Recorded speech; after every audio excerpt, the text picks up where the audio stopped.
Tapi kita harus berpikir optimis begini. Nabi itu memang figur yang luar biasa. Kadang-kadang ngendikan ma min yaumin illa ba'dahu syarrun minhu. Tidak ada hari kecuali trennya lebih buruk, lebih buruk. Tapi jangan kira Nabi hanya ngendikan begitu. Nabi juga sering muji kita.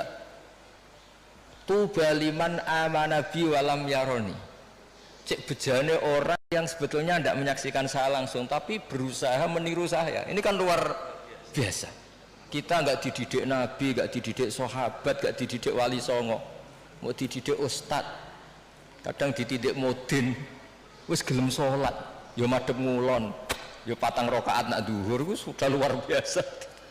Jadi bahkan sebagian riwayat itu Nabi ngendikan sab amarot ketika ngendikan tuba liman amanabi walam yaroni. Hebat betul orang yang iman kepada saya, sebetulnya dia tidak melihat saya. Nabi itu pernah cerita begini Pak Arifin, siapa orang terbaik dari kalian yang paling iman? Terus kata sahabat, ya kita. Cara Jawa gini, bangkune kowe ora apik, wong roh aku tak didik aku. Ya roh ajarlah kamu baik, tak didik saya langsung. Ya malaikat yang diaras, kata Allah, wahai malaikatku, wajar dong kamu iman sama saya, wong kamu penjaga aras. Tahu surga, tahu neraka. Akhirnya yang dipuji oleh Allah, oleh Rasulullah siapa? Orang yang surga ya tidak tahu percaya surga, neraka tidak tahu ya percaya neraka, apa saja percaya padahal tidak tahu. Ya kita ini. Jadi nanti kalau kita ketemu malaikat-malaikat penjaga neraka atau penjaga surga itu ya punya sisi yang kita keren. Malaikat kamu percaya ada neraka? Ya tahulah, usaha penjaganya. Saya dulu gak tahu saja percaya. Saking imannya pada Rasulullah Muhammad Shallallahu Alaihi Wasallam. Artinya kita juga punya sisi top. Wong ora roh kok iman itu kan luar biasa. Jadi ini supaya optimis ya. Jadi dulu Indonesia terkenal Buddha, Hindu, dan kita dulu minoritas. Lama-lama sekarang mayoritas. Bukan sekedar mayoritas, bahkan memimpin. Rata-rata presiden, pejabat ya Muslim. Ya trennya tetap naik lah. Kecil saya itu orang yang jilbaban hanya keluarga kiai. Sekarang satu kampung hampir jilbaban semua. Ya kita berpikir optimis lah, jangan yang pesimis. Jadi kalau trennya ya enggak coba. Dulu rata-rata pejabat kayaknya rapati sholat. Sekarang arah sholat itu ora keren ya. Makanya diantara sifatnya Nabi di beberapa kitab dulu itu apa? Mengumpulkan api dan salju. Ketika Ka'bul Akhbar dan banyak peneliti Taurat itu ngerti Nabi punya sahabat yang bernama Abu Bakar yang dingin sekali, dan punya sahabat Umar, itu yang dimaksud. Jadi mengelola hatinya orang itu. Apalagi ngelola 2 istri atau 3 istri dari zaman itu susahnya. Ilmu tersendiri. Iya itu kan. Ya ilmunya dapat.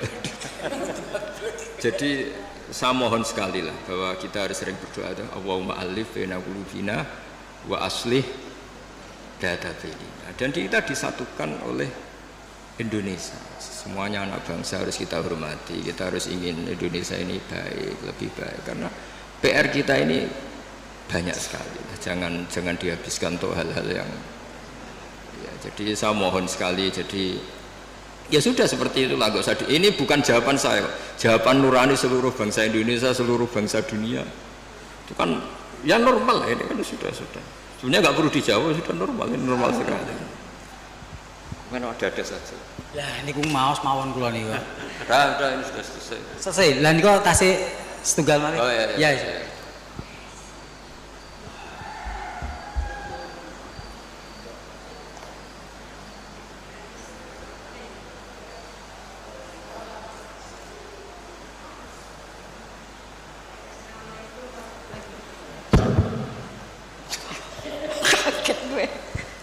Baik, terima kasih. Assalamualaikum warahmatullahi wabarakatuh.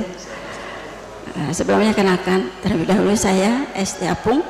Kebetulan juga saya sebagai koordinator tablik, bidang tablik di NMI, Notaris Muslim Indonesia. Dan memang sengaja kami kesini Ustadz, karena ingin langsung berjumpa dan bertanya. Harusnya di Sukabumi, tapi kami sengaja dari Jakarta ke sini. Dari habis sholat subuh langsung ke sini. Oh, keren. Ya, Kalau ini dekat kok. Jadi sampai sekarang belum makan Ustaz. Lapar. Jadi saya mau tanya tadi bahwa orang yang pertama mencatat adalah Nabi Idris. Ya, yang memanfaatkan. Ya, memanfaatkan. Kemudian juga pada saat tadi Gus bilang zaman Nabi pun setiap perkataan Nabi, setiap apapun dicatat. Mungkin ada sekretarisnya Ustaz ya. Dan kami sering menanyakan juga kepada ustaz-ustaz yang lain bahwa untuk notaris ini juga diatur di Al-Quran, di surat Al-Baqarah ayat 282 kalau nggak salah. 282 Ustaz. Nah, itu bagaimana kaitannya dengan peristiwa-peristiwa yang telah Allah berikan kepada Rasul-Rasul, dan sehingga pada saat terakhir, kitab terakhir disebutkan bahwa setiap ada perjanjian atau apapun yang dilakukan oleh manusia itu harus dicatat dan disaksikan oleh 2 orang saksi. 2 orang saksi itu kalau perempuan maka sama dengan satu laki-laki sama dengan 2 orang perempuan. Jadi kalau misalnya saksi berarti 3, kalau 2 perempuan berarti plus 1 laki-laki. Sementara kalau di dalam kehidupan kita sekarang karena berdasarkan undang-undang nasional, saksi itu mau laki mau perempuan sama, Gus. Nah, bagaimana menurut pandangan Gus di sini? Terima kasih. Assalamualaikum warahmatullahi wabarakatuh. Assalamualaikum warahmatullahi wabarakatuh. Namanya siapa ya? Balen itu tadi MC ora jelas. Jadi tadi pertanyaannya Gus intinya tentang masalah persaksian dalam suatu akad. Di situ kan mungkin idza tadayantum terus di situ bisa hadatain, nah dua orang saksi. Nah, undang-undang jabatan notaris itu mengatur bahwasanya ketika ada suatu transaksi itu cukup dengan 2 saksi, mau itu perempuan-perempuan maupun laki-laki 2. Nah, sementara tadi yang beliau ketahui di ngaji di pengajian, kalau seandainya saksi perempuan harus 2, kalau seandainya mewakili laki. Begini ya santai mawon ya. Niki biasa nderek Mbah Mun, kemarin sudah ke saya provokasi. Santai mawon gini ya, ini termasuk di antara kesalahan kita kadang bandingkan hukum fikih Islam dengan tatanan modern. Sebetulnya masalahnya ndak harus ekstrim itu gitu. Karena sesuatu yang nggak perlu dibenturkan ya ndak usah dibenturkan, ya biasa aja. Hanya biasa aja begini. Sebetulnya ayat itu kan ada terusannya farajulu wa imra'atani mimman tardona minasyuhada. Ukurannya apa? Misalnya antadilla ihdahuma fatudzakkira ihdahumal ukhra. Jadi Abu Hanifah itu sangat longgar dalam bab usul fikih. Jadi yang diceritakan Quran itu tentu kondisi ideal versi yang paling baik, versi yang paling dapat ridha Allah. Tapi selalu saja, saya ulang lagi, selalu saja ada ruang di mana orang-orang ahli fikih bikin kaidah ma la yudraku kulluh la yutraku kulluh. Jangan kalau tidak bisa ideal terus sama sekali. Jadi kalau tidak bisa a'lal kamalat, jangan sampai tidak di adnal kamalat. Misalnya begini, kalau nuruti ideal, saksi itu harus adil. Adil itu orangnya nggak pernah dosa besar, nggak sering dosa kecil. Mana ada orang sekarang seperti itu? Terus saksi itu orangnya harus begini-begini. Nak nuruti istri juga gitu, kalau nuruti kriteria itu harus gitu. Nggak ketemu. Li jamali harus cantik, wa mali harus punya uang, harus punya nasab, punya agama. Pasti yang seperti itu nggak mau sama kamu kan gitu.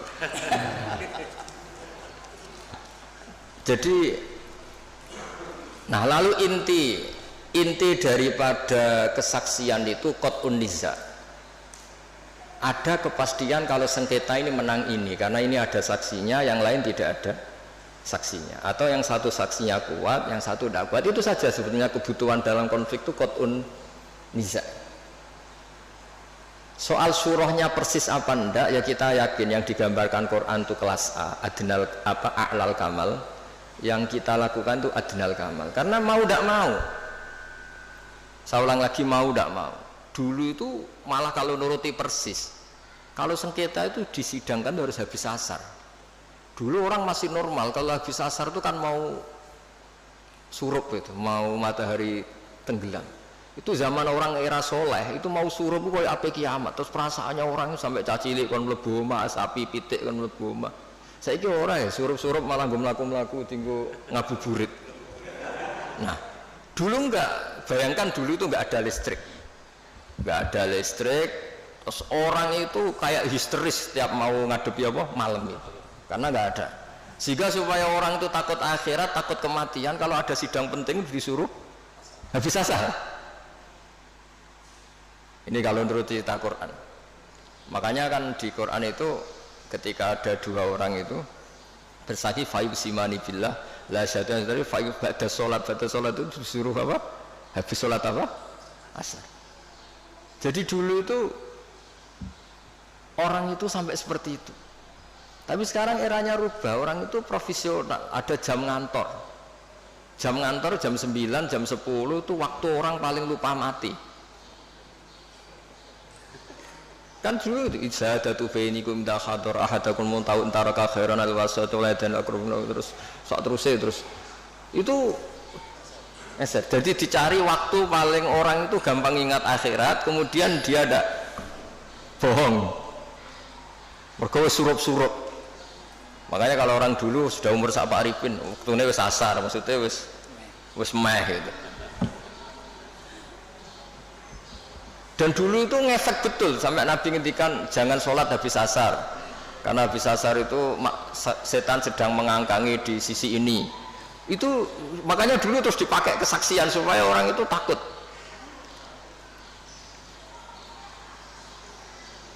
Nah, makanya saya cerita nggak perlu benturkan hukum fikih Islam dengan hukum negara, tapi kita juga jangan mengatakan terus sudah saatnya meninggalkan fikih Islam malah keliru lagi. Kita katakan tadi al-maisur la yasqutu bil ma'sur, yang bisa dilakukan ya dilakukan, yaitu tadi inti daripada kesaksian itu kan ada qat'un niza tadi.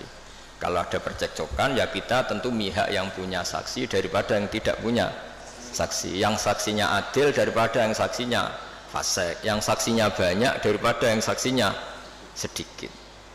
Ya sudah, itu yang apa ya, maksimal yang bisa kita ketahui. Bisa saja indallah sebetulnya salah, kebetulan ini saksinya adil, ternyata adil pesanan, sudah didesain sedemikian, diset sedemikian rupa, dikondisikan terus. Ya kita tidak pernah tahu. Makanya Saudara Rasul ketika kamu berdebat di depan saya, jangan-jangan di antara kalian cara berargumentasi lebih meyakinkan, kemudian saya menangkan. Sebenarnya ketika saya menangkan dan kamu salah, sebetulnya kamu tak kasih neraka gitu. Dan Nabi ngendikannya dengan penuh, ya Nabi punya karisma sehingga dulu tuh wong ape bodoh niku ora sido saking wibawanya Nabi. Nah, sekarang nyari kodi yang wibawa kayak Nabi kan tidak mungkin. Malah kodi ini wedi pesakitan yang mergo orderan misalnya kan ribet. Tapi jangan pula katakan gak usah ada kodi ada adil, malah gak karu-karuan dunia ini. Ya tadi kaidahnya Mbah Mun, semua ulama itu la yudraku kulluh la yudraku kulluh. Saya sering disewani santri atau masyarakat, Gus kula badhe pegatan, bojoku cerewet judes ngene-ngene. Terus ketika tak bedheki gini rata-rata sudah pegatan. Enak endi keceluk di bojo ambek keceluk duduk. Isin ndi kira-kira? Isin duduk wis gitu. Wong lanang ngrati bojo iki ribet. Ya wis ora usah pegat. Paling gak ngamanno kowe status keceluk wong lanang di bojo gagah. Senajan nek ning omah diamuki ya ora usah mulai pada kono turu mulai. Jadi tadi apa malayudroku kulluh la yudroku kulluh. Jadi kesaksian itu kan gunanya itu tadi, kalau ada sengketa hakim ini gampang mihak mana kan. Ya sudah, kalau notaris itu nganggep perempuan ini cukup dalam kesaksian, ya sudah itu katakan hukum notaris. Tapi apa itu menghilangkan hukum Islam apa? Nggak usah gitu, itu nanti memicu. Senengannya kok memicu gitu. Ya kira-kira gitu ya. masih ada waktu, Gus. Satu Sama lagi. aja cerita. Ya terus enggak. Ya enggak apa-apa ya diterus. Oh itu masih ada itu. Silakan. Karena yang hadir itu spesial ya, jauh-jauh. Oh ya.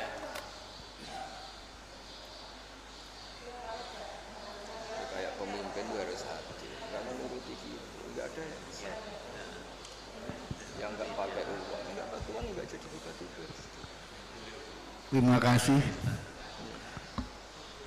Saya tadi sangat terkesan apa yang disampaikan Gusmu berkenaan dengan Gus Baha, saya mohon maaf, berkenaan dengan perdagangan ya. Iya. Artinya orang kota ini tidak boleh berusaha dengan orang desa kan gitu ya. Dengan catatan ada kekhawatiran orang kota yang punya ilmu dan sebagainya ini merugikan orang-orang desa ya. Terus terang aja kami juga dari kuliah-kuliah dulu tentang perdagangan menurut syariat ini kami baru tahu ini Ustaz. Luar biasa menurut kami ya dengan apa yang saya sampaikan tadi ini ya. Dan fenomena di masyarakat ini real memang ya, kita tidak bisa menutup mata ya bahwasanya perdagangan orang desa dengan orang kota ya ini akan ada yang dirugikan, yaitu orang-orang desa, kecuali orang kota tadi ini betul-betul memegang syariat ya. Yang ingin kami tanyakan Ustadz ya, bagaimana kita ini bisa berdagang ini menurut syariat kan ya, karena menurut syariat ini, karena hari-hari ini kita berdagang ya, termasuk tidak boleh dusta terus mungkin di dalam perdagangan itu kalau ada orang kecewa atau tidak jadi beli itu dikembalikan dengan ikhlas, langsung malaikat berdoa, ya Allah hindarkan orang ini dari kebangkrutan orang yang jual tadi ini. Sehingga kami mohon petunjuk bagaimana kiat-kiat kita seorang muslim ini bisa aman di dalam syariat untuk melakukan perdagangan. Matur nuwun Ustaz. Pakai itu aja Pak. Iya. Asmane siapa? Asmane Mas Abdul Razak. Gini Mas Abdul Razak ya, Bapak Abdul Razak. Jadi seperti yang saya ceritakan tadi, sebenarnya Nabi itu kan sangat mencintai semuanya, dan agama ini ad-dinu an-nasihah. Awal orang desa ngerti kota ya barokahnya orang-orang kota itu. Tapi ya diharapkan oleh Nabi perjumpaannya itu bukan perjumpaan kepingin ngakali, tapi memang ingin menambah atau transfer ilmu lah gitu. Kalau niatnya gitu bagus, karena ad-dinu an-nasihah, agama ini nasihah, maksudnya nasihat itu berkomitmen baik kepada orang desa atau pada orang apa lain. Coba sekarang kok tidak timpang gimana ya? Di kampung itu ada hukum sosial yang bagus, misalnya buruh itu ya buruh, mengumpulkan uang dari kota maupun dari buruh ke orang lain supaya kuat beli tanah tetangganya yang harganya paling 20 juta 15 juta dan menaikkan kasta hidupnya. Tahu-tahu orang-orang kota mentang-mentang punya uang 1 miliar 2 miliar, tanah di kampung itu sudah diborong, padahal miliknya orang Gunung Kidul diborong orang, nggak diapa-apain. Nah ini buruh-buruh kampung situ yang ingin beli hanya corong Jawa nempel, hanya ngambil kaplingan saja tidak mampu, karena setelah dimiliki orang kota nggak akan terjual lagi selain harganya apa? Mahal.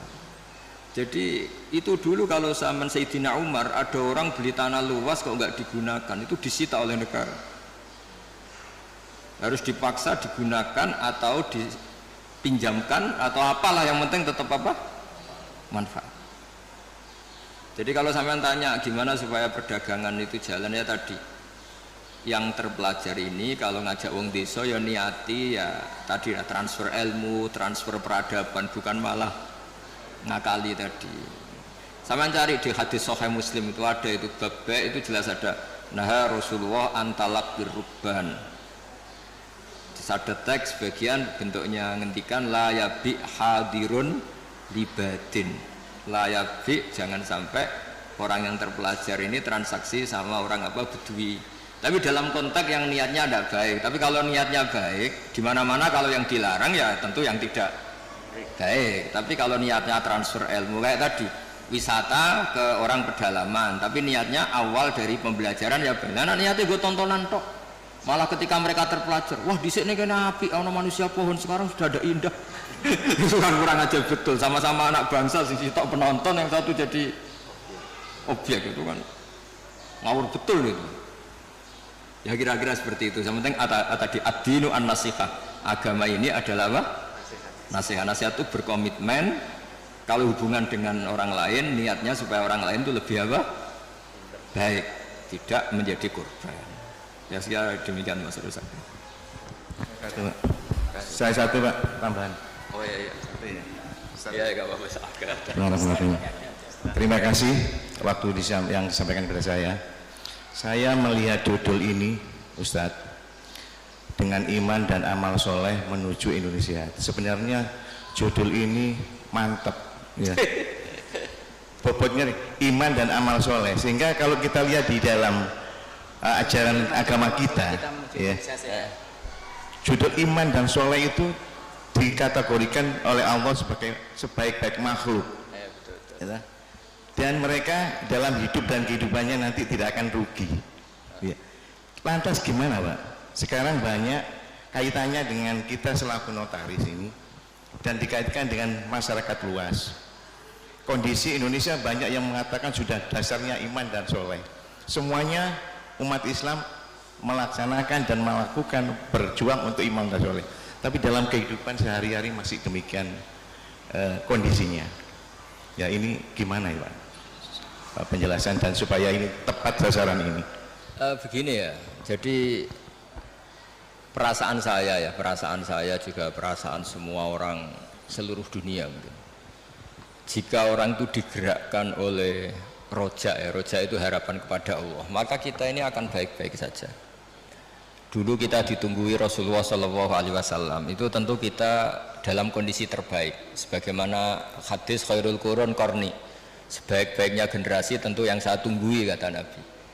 Dan kemudian ada merosot, dan ini normal.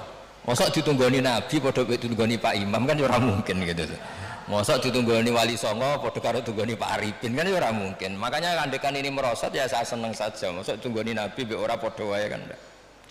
Tapi kita harus berpikir optimis begini. Nabi itu memang figur yang luar biasa.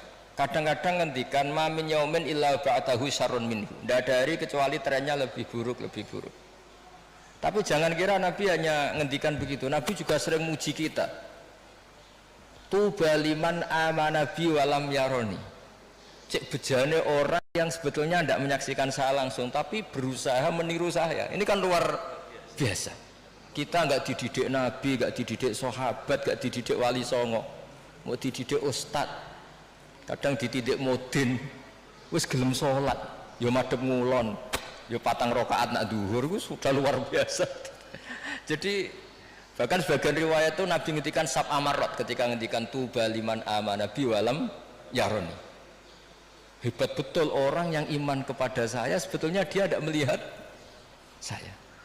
Bahkan Nabi pernah cerita, ini supaya sampean optimis. Asmane siapa? Pak siapa? Mukhtar ya? Ya Pak Mukhtar. Nabi itu pernah cerita begini Pak Arifin, siapa orang terbaik dari kalian yang paling iman? Terus kata sahabat, ya kita. Cara Jawa gini, bangkune kowe ora apik, wong roh aku tak didik aku. Ya roh ajarlah kamu baik, tak didik saya langsung. Ya malaikat yang di aras, kata Allah, wahai malaikatku, wajar dong kamu iman sama saya, wong kamu penjaga aras, tahu surga, tahu neraka. Akhirnya yang dipuji oleh Allah, oleh Rasulullah siapa? Orang yang surga ya tidak tahu percaya surga, neraka tidak tahu ya percaya neraka, apa saja percaya padahal tidak tahu. Ya kita ini.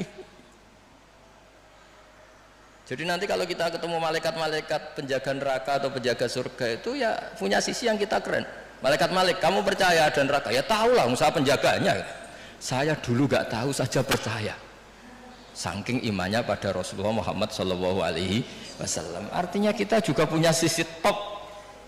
Wong ora roh kok iman itu kan luar biasa. Jadi ini supaya optimis ya. Jadi Dulu Indonesia terkenal Buddha, Hindu, dan kita dulu minoritas. Lama-lama sekarang mayoritas, bukan sekedar mayoritas, bahkan memimpin. Rata-rata presiden, pejabat ya muslim. Ya trennya tetap naik. Kecil saya itu orang yang jilbaban hanya keluarga kiai. Sekarang satu kampung hampir jilbaban semua. Ya kita berpikir optimis lah, jangan yang pesimis. Jadi kalau trennya ya enggak coba. Dulu rata-rata pejabat kayaknya rapati sholat. Sekarang arah sholat itu orang keren ya. Ya saya kira demikian. Mari kita tutup dengan bacaan Al-Fatihah.